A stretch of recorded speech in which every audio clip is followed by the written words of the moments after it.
it's Jenny with a very squeaky chair from Ginger Ninja Crafts. How are you? I hope you're doing well.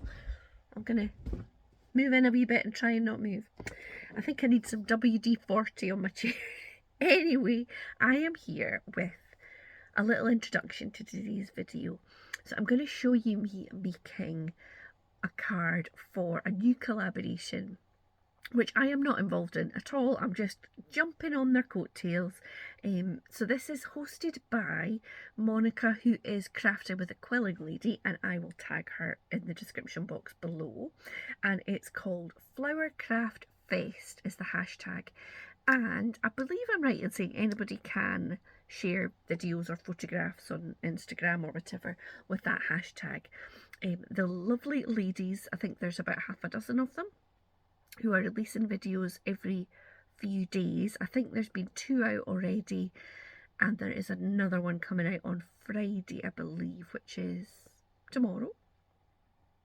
And each day they're releasing a video. There's a sort of prompt. It's like the 12 days of Christmas in July that Monika Wakluska hosted in July. Where they had different kind of, a shaped card or a shaker card or whatever. So the videos that they have, the lovely ladies have released so far are a frame and a border and a spinner card. And I thought, I have recently bought myself, I say recently, in the last couple of months, bought myself a few florally things, and most of them I've not used yet. I also have florally things in my stash that I've not used. Some of them I've had for a very, very long time, and I thought this is a great excuse. Plus, can I do it? Can I do 1, 2, 3, 4, 5, 6, 7, 8, 9 flowery videos this month? I don't know. This is going to be the first. Let's see if it carries on. I would really like to. So I am going to make a card just now with the floral frame or border. Please check out the hashtag to see everybody else who's participating. I'm sure there'll be other people like me who just are wee hangers on and join in as it goes along. But the original group have made some beautiful things, and there was a couple of new to me crafters in there through these collabs that's been so lovely to find. So keep watching if you want to see what I create. Thanks so much. If you've enjoyed at the end of the video, hit like, leave me a wee comment. You would make my day, and I will see you again very soon. So I am just gathering all my bits and pieces. So the frame that I'm using, I have die cut it from Craft Card, and this is a Creative Expressions die. It's part of a bigger set. I can't remember what that set was called. And I'm also using some Creative Expressions roses because this is a floral video after all. So these, I believe, were called blushing roses or the blush roses. And what you get is you get the sort of detailed outline, and you also get the plain outline that you can layer up. Or you could just use the detail bit and cut it straight into the card if you like. But I have done the detail layer and the plain layer, and now I'm just going to colour them up. So I am using my alcohol markers to do that. I think it just gives you a bit more flexibility than needing to have all these different kinds of different colours of cardstock, different shades of all the different colours. And as you can see, it is dead easy to do. So I am using a random mix of alcohol markers. I've got some Copics, which I really like, but let's face it, they're a wee bit pricey.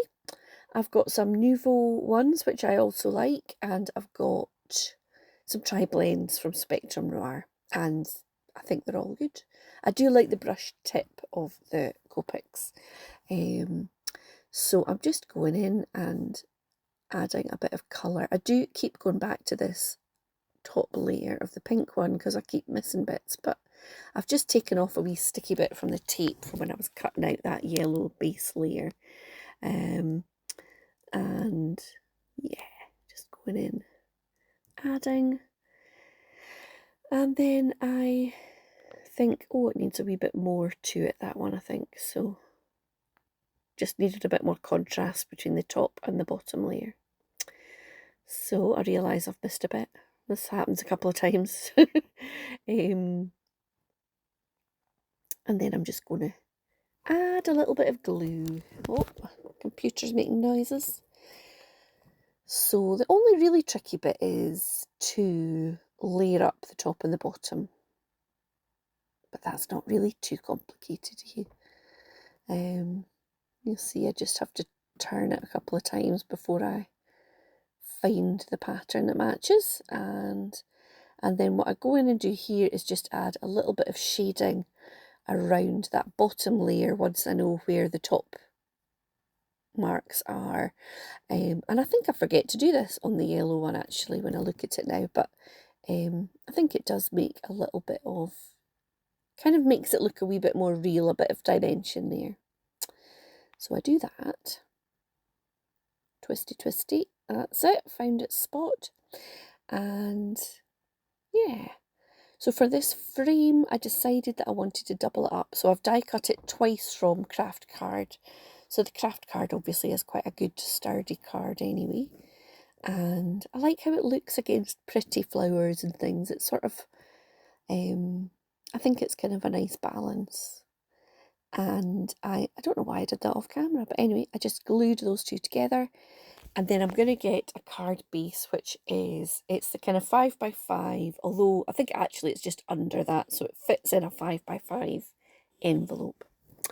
And I'm just having a wee play around here, and then I've got a sentiment, which will fit in the centre of that frame. So I'm just going to do that first, before I put the frame on, so that it's easier to get that stamped on nicely. Then I'm going to pop that. So it's not hugely got dimension, like it's not going to stick out more than a standard stamp in the UK. But I think it just makes it look a bit more of a frame when it's got that double layer. The other bits I have die cut before I started filming was I've done some of the leaves. So the same die set as the roses, it's got single leaves and double leaves, and I have cut them out of white card to colour them, and I've cut them out of vellum. And I just stuck one of those vellum ones under the corner, kind of going into the frame, and I wish I hadn't done it, but anyway, it's stuck on now and it's not very obvious. So I'm just filling in that little white edge. And I've decided, because the frame is raised that little bit, I'm just going to add a couple of layers of card to the other side of the rose so that it's supported there. And I realised I hadn't put any glue on that bit. So that is that. And I've got some of these little green leaves to go in. And I'm just going to do the same with that yellowy orange one up at the top. I'm going to use a couple of the single ones just to make it a wee bit different.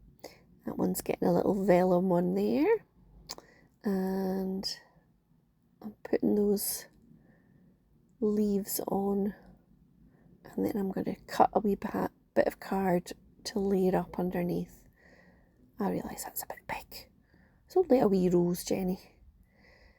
Add that, add the glue, pop it in place. So I think it does look quite nice, but it's maybe a little bit plain. So see, I'm regretting that vellum rose in the corner already. So then I decide I'm going to use half of this one as if it's peeking out from behind the frame. And I just stick that down. The other thing about having the roses on the corner slightly raised is you can tuck stuff underneath them a wee bit easier. And that gets a wee vellum leaf. I do like little vellum details. You don't really see it that clearly, I think, on the camera, but in person with a card, I think it adds a wee bit of detail. So now I need some little touches of sparkle, and I've got these little gems that are sort of like little flowers, actually. They've got they look like a sort of a wee daisy or something. Well, to me they do.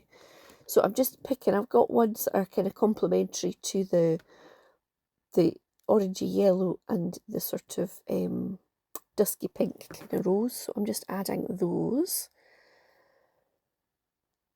And then that is it. Hello, I had to come and say goodbye after that weird ending to my voiceover. I'm still getting used to doing that kind of thing. So this is my finished card, and I think after the video stopped I added another little vellum leaf here and another couple of little of the gems, sticky gems on there.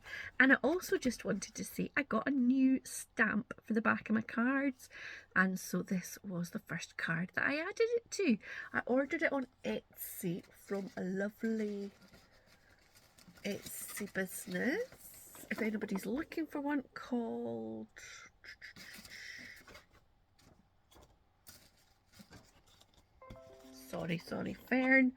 Fernbank Studio. I will link their shop below. It was super quick. She was really lovely. There's loads of choice for fonts, etc. You get this beautiful little card in there, and the stamp is really lovely quality, made to order, loads of choice of fonts, what you want, and yeah, it was really fast. She messaged me, asked me to give sort of final approval, and then it came really quickly. So yeah, if you want a little stamp for the back of your cards, I've just got my Facebook, my Instagram and my Etsy shop on there. So yeah, I would thoroughly recommend. Thank you so much for watching. Please take care, and I'll see you again very soon. Bye.